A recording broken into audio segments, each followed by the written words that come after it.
Evacuations may have been lifted for the museum fire, but the threat of flash flooding remains the biggest concern for some.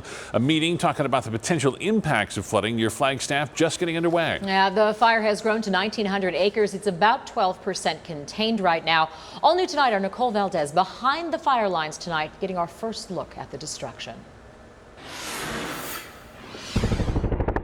After 5 days of an aggressive battle, evacuation orders, and the threat of flash floods, the museum fire is still burning, destroying hundreds of acres of forest. The threat to the public was extremely real. This entire burned area is only about a mile from where those families had to evacuate their homes. And you can see here, even though small, there are still areas that are still on fire and still smoldering. So firefighters need to make sure they come back to take care of that, or else that fire could continue to spread even in an area all blacked out like this. But the fire's behavior has plateaued for now, according to the U.S. Forest Service, giving us a chance to see areas like this where flames ripped through just days ago. Thankfully, between the weather and the hard work of the guys and girls on the ground, we've been able to get a little bit better handle on it, and we're getting up alongside the fire's edge in a lot of places where we had to be cautious and stay back.